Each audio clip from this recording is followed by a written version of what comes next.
Hey guys, this is pakwan, diba? Okay guys, yung pakwan guys, the best ito ngayon tag-init. Ito bumili ako kahapon. So ang pakwan guys, maraming health benefits. Isa nito yung ating puso. Good for the heart and for our muscles. Nagre-reflex ito, ginugol ko. Sabi dito, good for the heart health and muscle recovery. So aside from that guys, meron pang isang health benefits itong pakwan. Kita yung puting bahagi o yung dito sa ilalim, yung puti na yan.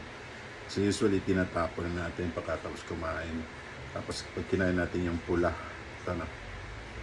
So sasabihin ko sa inyo kung anong health benefits ito. Kain muna ako. Tamis. At yung buto pala guys ay huwag niyong itapon din. May health benefits din. Tara, on. So ito na yun guys. Lumuwi ako ng probinsya. Nung karaan. May nakasakay ako ng isang retired military man. Katabi ko. Medyo kala ko matanda sa amin. Kung pala, mas ako ang may edad.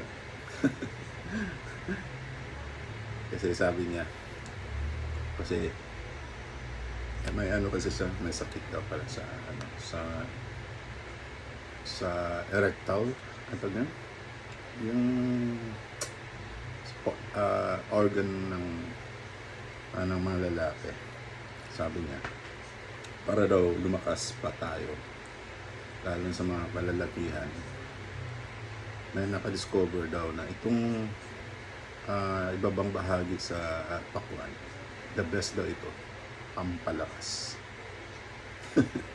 Pampagana daw.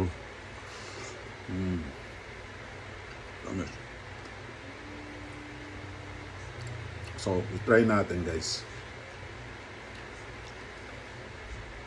Bakit, na-try ko na ito eh.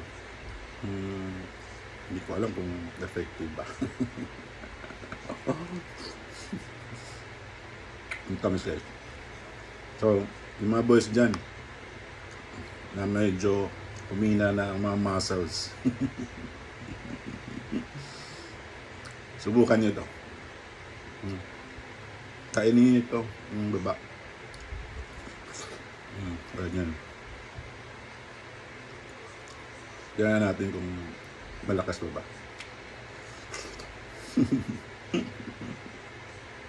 Alam niyo kung ano yung malakas.